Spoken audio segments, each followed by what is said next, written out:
Hello, you're welcome to another exciting edition of this Bible study program. My name is Osamagbe Leslie Igariva, and I'm a gospel preacher in the Church of Christ.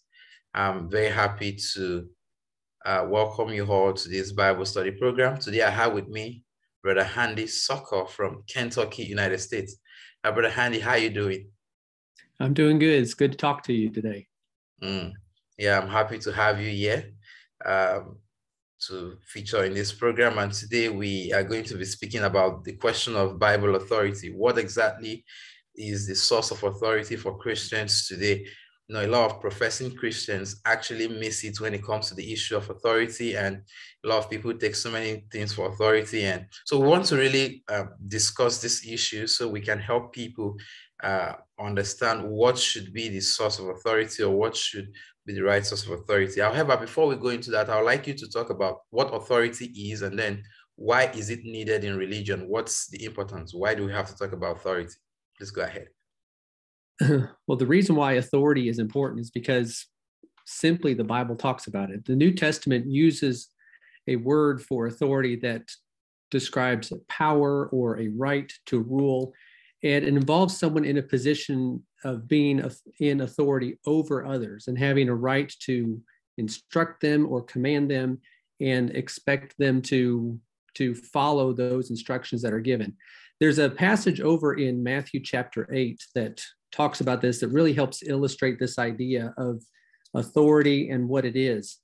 Where in Matthew chapter 8, you had a Roman centurion who came to Jesus for Jesus to heal his servant. And what's interesting about this is that what he says about why he believed that Jesus had the power to heal his servant.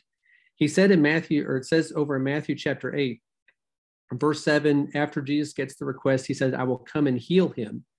But verse 8 says, the centurion said, "Lord, I am not worthy for you to come under my roof, but just say the word and my servant will be healed." And then he explains why he believed that in verse 9. "For I also am a man under authority, with soldiers under me. And I say to this one, go, and he goes, and to another, come, and he comes, and to another, and to my slave, do this, and he does it." And when Jesus heard this, he marveled and said to those who were following, "Truly I say to you, I have not found such great faith with anyone in Israel." So Jesus, as he's talking to the centurion here, and this man explains why he believed Jesus could heal him. He says that, well, I understand authority. I'm a man under authority, and I have authority over others. He recognized Jesus as having authority over everyone, that Jesus could just say the word and his servant would be healed. In every area of life, whether it's in our homes or our workplaces or in society, we all understand that there is authority. There are people who are over others, who have the right to give instructions and commands. And it's this way in religion. And so we have this man recognize Jesus has authority. So we need to make sure that when it comes to what we're doing what Jesus has instructed us to do. So that's really what we're talking about when we talk about authority and Bible authority. Thank you. Thank you very much. That's excellent. I like the passage you referred to in Matthew chapter 8 to show that, you know, this man had the power to actually command a lot of people, tell them do this, and they're going to do that. So which means also in Christianity, we should have someone that has the power to command us and that we must be subject to. So that's a good a passage to turn to. And from that question, I would like to bring another question out. Now, when it comes to Christianity, we see, you said something when you were talking that in the home, in our places of life, various aspects of life, we recognize authority. So even at workplace, we have our bosses who say, hey, do this. In the school, we have your teachers and head teachers and all. Even in the home, the Bible says the father is the head of the family and all. So in Christianity, what exactly is the source of our authority? Now, who can we say has the power, to direct us and control and say, do this, and we must actually obey? Like, what's the source of authority for Christians today? The source of authority, and when we think about this, there's a couple passages that are helpful. First one is over in Matthew chapter 21, where when we talk about this source of authority, Yeah. that there are, Jesus breaks it down in this passage that we're going to look at. There are basically two possible sources of authority. We could break it down even further than that, but he divides it up into two sources, two potential sources of authority. One of them right and one of them is wrong. But in Matthew chapter 21, you have the chief priests and the elders confronting Jesus over what the things that he has been doing. And in verse 23 of Matthew 21, he entered the temple, and the chief priests and the elders of the people came to him while he was teaching and said, "By what authority are you doing these things, and who gave you this authority?" Now, these were not ones who were friendly with Jesus. They were the enemies of Jesus. So their question here is not sincere, that they're not, wanting to know where Jesus' authority is because they want to, see if he's the one that they need to follow. They're just trying to find a way to accuse him. So they ask, well, what is, where do you have authority for doing these things, and who gave you this authority? And in Jesus' response, he said in verse 24, "I will also ask you one thing, which if you tell me, I will also tell you by what authority I do these things. The baptism of John was from what source? From heaven or from men?"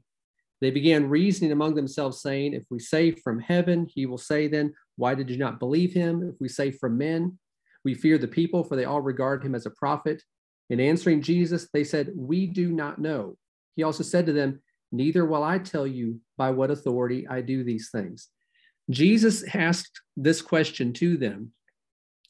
The baptism of John, is it from heaven or from men? The source of authority is going to be one of those two things. It is either from heaven or it is from men. And the other passage is over in Matthew chapter 28. That even though the chief priests and the elders weren't willing to answer his question, that the reality was still there, that there were still these two sources of authority, either from heaven or from men. And in Matthew chapter 28, Jesus told his apostles when he was giving the Great Commission in Matthew 28:18, that all authority has been given to me in heaven and on earth. So then he says in verse 19, "Go therefore and make disciples of all the nations, baptizing them in the name of the Father and the Son and the Holy Spirit, teaching them to observe all that I commanded you. And lo, I'm with you always, even to the end of the age." So when we talk about the source of authority, it's either from heaven or from men. Jesus, he is the Son of God. He demonstrated that he is the one that we are to follow. So he told his apostles, you go into all the world and make disciples. And when you make disciples, you teach them to observe all that I commanded. So when we talk about the source of authority for us today, we can decide it's either from heaven or from men. And if we're going to be pleasing to the Lord, then we need to make sure that we are following the source of authority that is from heaven, which is Jesus Christ, and because he has been given all authority. Thank you. Thank you so much for that wonderful explanation. So basically from Matthew 21, you've been able to identify two major sources of authority. One has to be from God, from above, and one has to be from man. So for Christians, you're saying basically that we have to recognize that from God or from Christ as the authentic authority that we must actually obey. Now, let us shift our attention a little bit to the other aspect of authority, which is, from man. Today, a lot of people call themselves Christians. And they still, if you look at the approaches a lot of people have to Bible studies, some people think, well, I can actually, God can speak to me, and they bring things not in the Bible. I'm still going to come to you how we can actually identify the authority, because Jesus is not here today physically. God is not physically here. We can see him one-on-one. I mean, that's what I mean. So how do we know that this is the his word and what we should do? But I want you to identify some of those things, so those sources of authority. You've said it's from man, but I want you to break it down a little bit. What are those things we can identify that once you are paying allegiance to this, once you are obedient to this, you are missing the mark as a Christian that you're supposed to be? Yeah, there are, when we break that down further, we divide it up as either from heaven or from men. Yeah. When we talk about the other kind, that authority that is derived from men, we can break that down into a few different parts. One of those is over in Matthew chapter 15, which would be human tradition, where Jesus had the Pharisees and the scribes come to him and confront him because they wanted to accuse his disciples. They asked the question in Matthew 15:2, why do your disciples break the tradition of the elders? For they do not wash their hands when they eat bread. So they were holding on to this tradition. And when we think about washing hands, there's nothing wrong in and of itself, washing hands before we eat. But what they had done, they had turned this into a ritual and some type of ceremonial practice. And we're saying that you have to do this in order to be right. And this was not according to the law of God. This was according to their traditions. And they said that, but they said that, well, this is the tradition of the elders. But they were still thinking of this as something that was a matter of authority. And Jesus said in verses 8 and 9 of this chapter that this people honors me with their lips, but their heart is far away from me. In vain do they worship me, teaching as doctrines the precepts of men. So you have human tradition, and Jesus says that you can't follow that as a religious rule and be right with God as they were doing. So that's one potential source of authority that's from men, is human tradition. Another one is back in the Old Testament, in 2 Kings chapter 5, with the example of Naaman when he came to Elisha. Naaman, as we read in 2 Kings chapter 5, had been afflicted with leprosy, which is a terrible disease, and came to Elisha, the prophet of God, in order to be healed. And in 2 Kings 5 and verse 10, Elisha sent a messenger to him saying, go and wash in the Jordan 7 times and your flesh will be restored to you and you will be clean. But Naaman was furious and went away and said, behold, I thought he will surely come out to me and stand and call on the name of the Lord his God and wave his hand over the place and cure the leper. Are not Abana and Pharpar, the rivers of Damascus, better than all the waters of Israel? Could I not wash in them and be clean? So he turned and went away in a rage.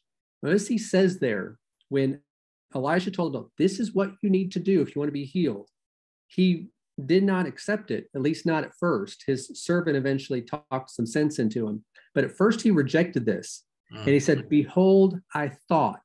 He had his opinion about what he ought to do, what should be done.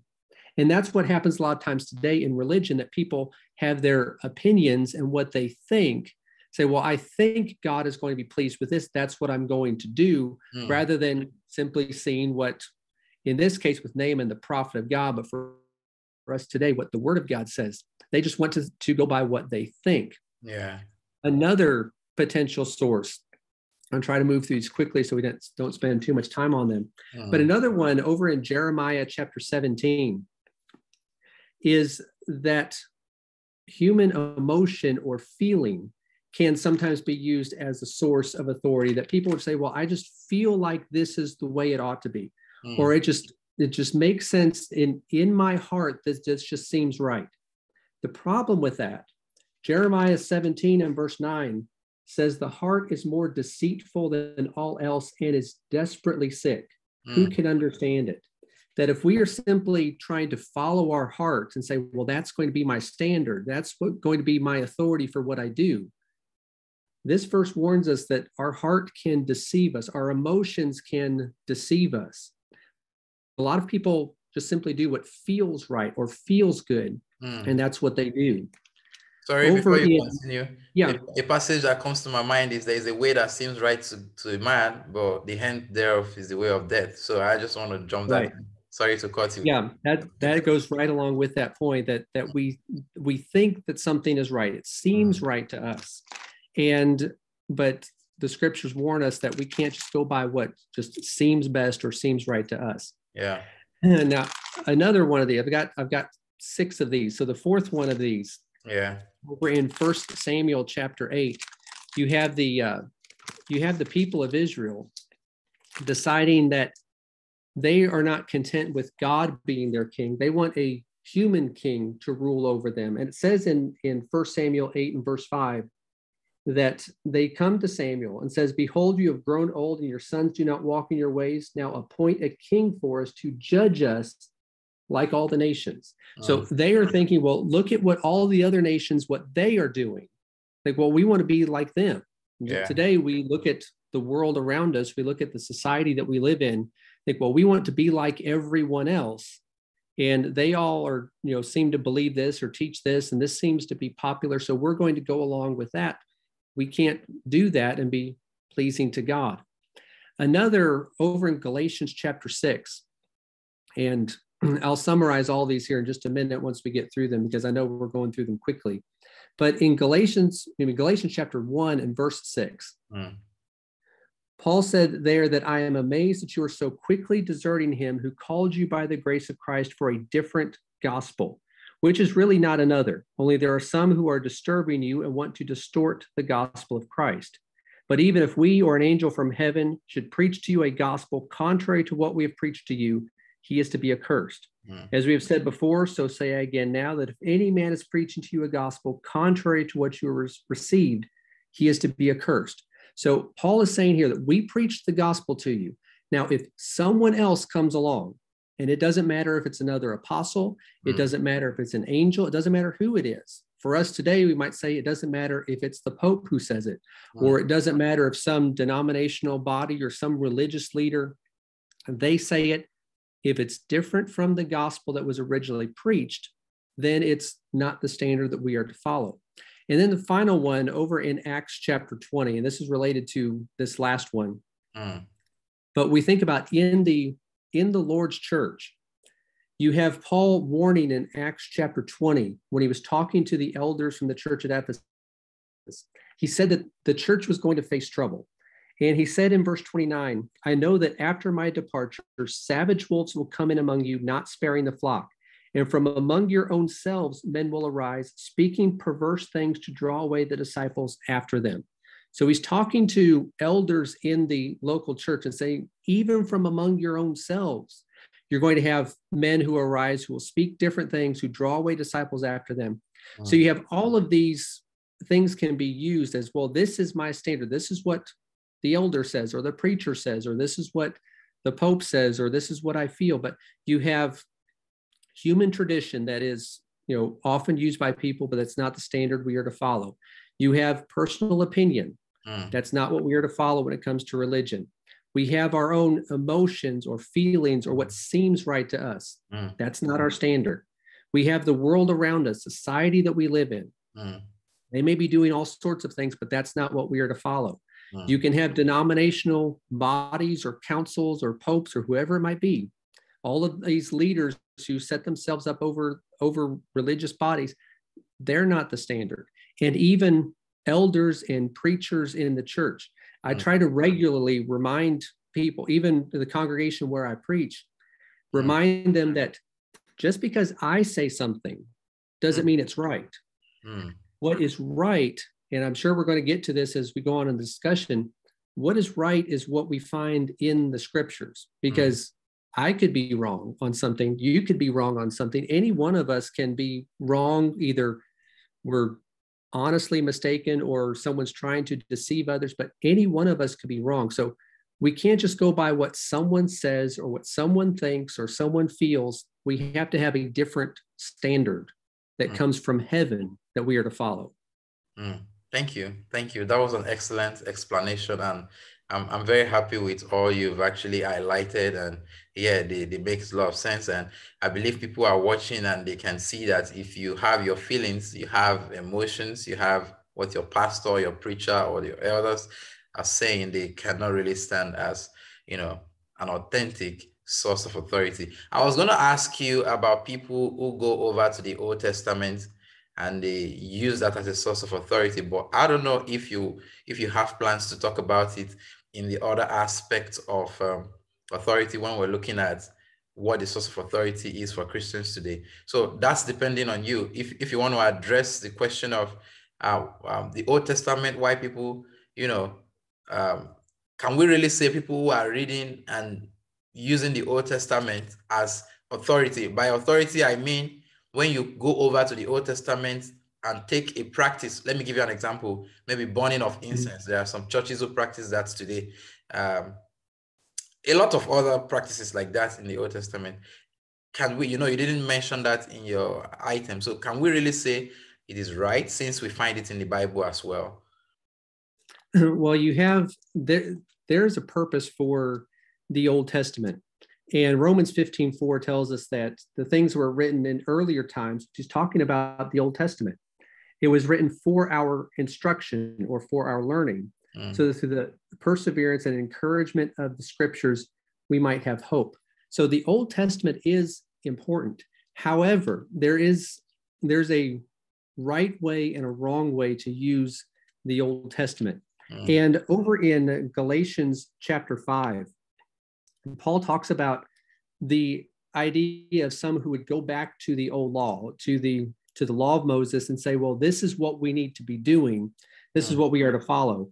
And he says in Galatians chapter 5 and verse 1 that it was for freedom that Christ has set us free. Therefore, keep standing firm and do not be subject again to a yoke of slavery.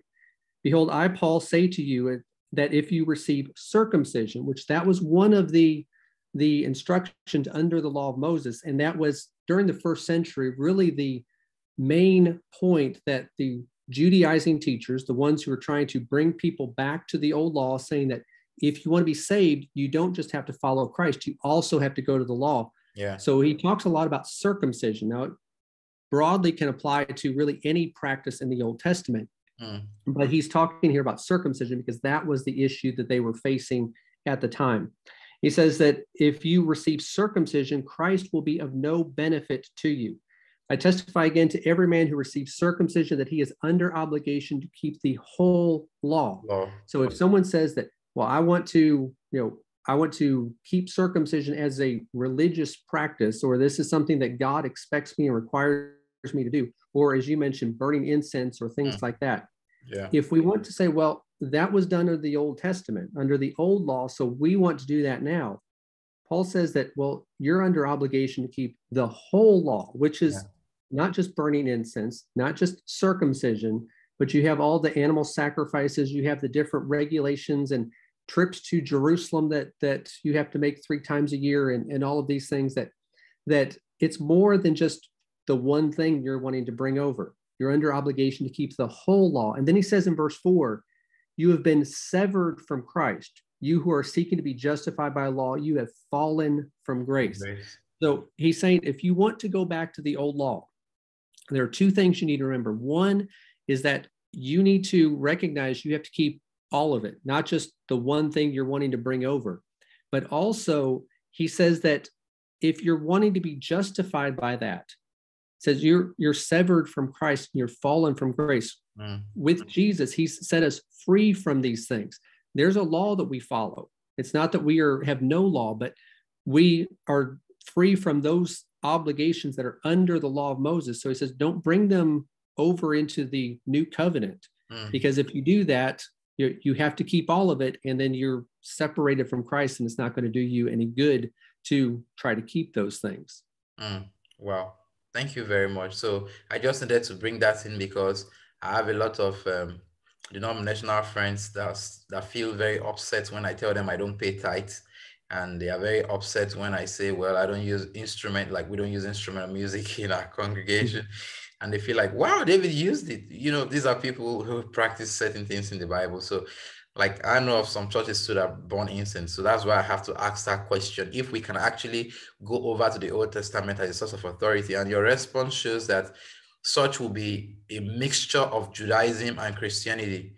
So these are 2 different religions. They don't match. One was brought by Moses and one was brought by Christ. Like is it John 1:17 says, for the law came by Moses and grace and truth came through Jesus Christ. So you cannot really marry the 2 together. On the Mount of Transfiguration in Matthew 17, a voice came from heaven when Peter was saying, well, let's build 3 tabernacles, 3 tents, one for Jesus, Moses, and Elijah. It says, this is my beloved son in whom I am well pleased. That's Jesus Christ. Listen to him. So we saw a similar statement at his baptism. So if you must listen to someone today, that should be Jesus Christ and not any other thing in addition to that. I'm sure, am I correct? Do you agree with that summary? Right. Yeah. It's again going back to a passage that we mentioned in Matthew 28:18, that Jesus says that all authority Authority. has been given to me in heaven and on earth. And when we talk about, we've mentioned the two sources of authority, either from heaven or from men. Right, yeah. Some people who want to bring in those things from the Old Testament, they might say, well, that's not from men, that's from God. It was from God. Yeah. Colossians 2:14 tells us that that law was nailed to the cross. So once Jesus came and died on the cross, that old law was taken out of the way. And then those who want to carry parts of it over, that's not from God anymore. As far as the law, that's now their law. It's there for our learning. There are examples and there are things that we learn from the Old Testament, but it's not our law anymore. It is from men when it's trying to be bound on us and say, well, this is what we have to do, or this is our authority today. Thank you, Brother Handy. I appreciate that. Now, I want you to talk, let's go back to Matthew 21, authority from God and from man. You've actually dissected the aspect of the man. So let's look at the authority from God. Like I said before, we can't see God physically today. I mean, if I would be right to say that. And even Jesus Christ, we didn't see him like Judas, Peter, Simon, and the rest of them saw him. So how can we say this is exactly what we have? Where is the righteousness of God revealed? Because I know in the book of Psalms, the Bible talks about the commandments of God, which are righteousness. So where can we see the commandments of God or of Christ today that we can say, yes, this is authentic? When we read this, we can be sure that this is what God or Christ wants us to do. Well, over again in Matthew chapter 28, verse 18, Jesus said that all authority has been given to me.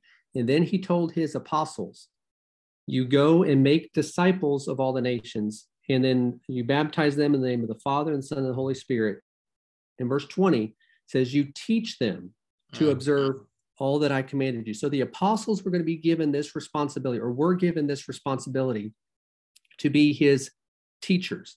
They're described in 2 Corinthians chapter 5 and verse 20 as the ambassadors of Christ. And an ambassador, one who is an official spokesman from one head of state as he travels to another country to represent the king or the ruler or whoever it is from his home country. Yeah. He is an official spokesman. The apostles were the official spokesman for Christ. And over in 1 Corinthians chapter 2, Paul talks about the message of God, which he describes in these verses as the mystery, the things that were previously had not been revealed, but now are being revealed. These were revealed from heaven to the apostles through the Holy Spirit. In 1 Corinthians chapter 2 and verse 10 says, for to us God revealed them through the Spirit. For the Spirit searches all things, even the depths of God. For who among men knows the thoughts of a man except the spirit of the man which is in him? Even so, the thoughts of God no one knows except the Spirit of God. Now we have received not the spirit of the world, but the Spirit who is from God, so that we may know the things freely given to us by God, which things we also speak, not in words taught by human wisdom, but in those taught by the Spirit, combining spiritual thoughts with spiritual words. So you have the mystery, the things that were previously had not been revealed. God is now revealing them to all mankind. And he makes the point there in verse 11 that no one knows the thoughts of a man except the spirit of the man that is in him. I don't know what you're thinking, and you don't know what I'm thinking unless we tell one another what we're thinking. In the same way, we don't know what the Lord is, what his will is, unless he tells us what his will is. And he says that that's done through the Spirit. The Spirit searches all things, even the depths of God. And he says that these are revealed to us. We speak these things, and we're in combining spiritual thoughts and spiritual words to the end result, as he said in verse 16, that we have the mind of Christ. So you're right. Jesus is not here with us, that we don't have him in the flesh where we can hear him and hear his words that are being given directly to us. But we have the words of his apostles, his ambassadors, who were inspired by the Holy Spirit, who were revealing his will. And so by looking at their words and the things that they had written down, which we have for us in the New Testament, we have the mind of Christ. So it's not that we're we're somehow left to wonder that, well, Jesus has all authority, but we don't know what he wants us to do. No, we know what he wants us to do because it's been revealed through the Holy Spirit to the apostles and written down for us in the scriptures. So we know what he expects us to do. Thank you. So basically, you're saying that the New Testament is God's final message to man today, and we must only follow the New Testament if we must actually be pleasing to God. One passage that comes to my mind, I don't know if that is any relevant to what we're talking about, is Romans 1:16 and 17. It says, "For I am not ashamed of the gospel of Christ, for it is the power of God unto salvation to anyone who believes, first to the Jews and also to the Greek." And then verse 17 says that, "For in it the righteousness of God is revealed from faith to faith, as it is written, the just shall live by faith." So you can only find the righteousness of God, like that he wants us to do today, revealed in the New Testament. That's just what I want to add to that, if that makes sense. Right. Okay, so let's see if we can take one or more questions. I have 2 more questions to ask you, but we have just 6 minutes, and let's see if we can do that. Most persons have said, well, we cannot trust this. How are we sure it's correct? The New Testament you're talking about, how can we really say, oh, this is God's word? Well, anyone can just stand up and can write something and say, oh, you take it. A lot of people have questioned the credibility of it. So what do you have to say to that, Brother Handy? Well, it's that's a question that probably take more than 6 minutes to Okay. to answer. This is what we'll do But then. just a quick answer, real quick, that the way that we can trust that is because we have, number one, we have Jesus, who proved that he was the Son of God through the resurrection. We have his word that was handed down by the apostles, and really to prove that it is the word of God as it has been revealed. That's a study of textual evidences and things like that prove that we have the word that was revealed to them in the first century. So there's a lot of things that we could get into with that, but suffice to say that what we have in the scriptures, we have the word that was given by Christ to the apostles. It was written down for us. We have the Bible that has been revealed to us that has no real contradictions, that it has stood the test of time, that we have it for us today in a form that is coherent, that is understandable, that this is something that it shows to us that it is from God.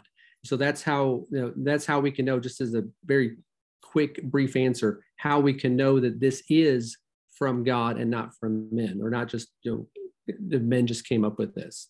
Okay. Maybe what we're going to do, probably, if that's necessary, we might set up some other time to talk about that, because yes, you're right. It's a question that would actually take a lot of time to address. And let me ask, can you address this in the next 2 or 3 minutes? I want you to talk about how scriptural authority can be established. Now we have the New Testament. If you cannot address this in the next 3 minutes, we can end this, and then let's start the meeting again, so you can have your time. Well, we'll summarize it really quickly in 3 minutes, and then if we want to do it in more detail, we can do that another time. But basically, the way scriptural authority is established is the way that all communication works. That if we want to express our will to someone, we either give them instructions or statements to them, we show them examples, or we imply things in our statements that they infer what we want. You have an example of this in the Lord's Supper over in 1 Corinthians chapter 11. You have instructions that are given that you do this in remembrance of the Lord. You do this as the Lord has instructed, and you do this until he comes, for the purpose of remembering his death. You have an example of this being done in Acts 20 and verse 7, where the apostles met on the first day of the week in order to break bread. And you have certain inferences that we know that they must have had unleavened bread, because when Jesus instituted the Lord's Supper in Matthew chapter 26 and verse 26, it says in verse 17 that it was during the days of unleavened bread, which they would have had only unleavened bread in the house. So when we think about how we establish authority, that's just one example, but there are statements that are made either through commands or things like that, or examples that are given, or certain implications that are made. And that's how we learn what the Lord wants us to do. So we could apply that with the Lord's Supper. We could apply that with the how we worship, the Yeah. music that we use in worship, and all sorts of different things. But that's how we determine how we do this. And this is not just something that we came up with. This Yeah. is how all human communication works. We tell, we show, and we imply certain things to people, and we communicate that way all the time. Thank you so much. I like the parts you said. This is not something we invent. It is how humans communicate. You know, a lot of people have said, well, Jesus did not say thou shalt not do this. So basically we cannot really, they think we can only establish authority by commands. You know, in the Old Testament, we have most of all like the Ten Commandments, for instance, thou shalt not kill, thou shalt not. They think that if a command is not written, thou shalt or thou shalt not, then it's not binding. So yeah, I appreciate your very quick response. Like you said, if there be need, we might actually expand this further. But I needed you to say that in this video because people, you know, are getting it wrong when you talk about authority as the New Testament, but how do we identify or establish scriptural authority? Thank you so much, Brother Handy. I really appreciate your time. You've done an excellent job, in my opinion, and the subject have been wonderfully addressed. To the audience, I would like to say a little bit more about Brother Handy. He's a writer, he's a publisher, he actually owns a website, Plain Bible Teachings, and you know a lot of other a lot of other materials that he sends out. So he's a great brother, and I've actually learned a lot from his materials. Thank you so much. I'm happy to have you here, Brother Handy. Happy to be here, and appreciate the work that you're doing too. That you're doing a lot, and I appreciate all that you're doing. Thank you so much.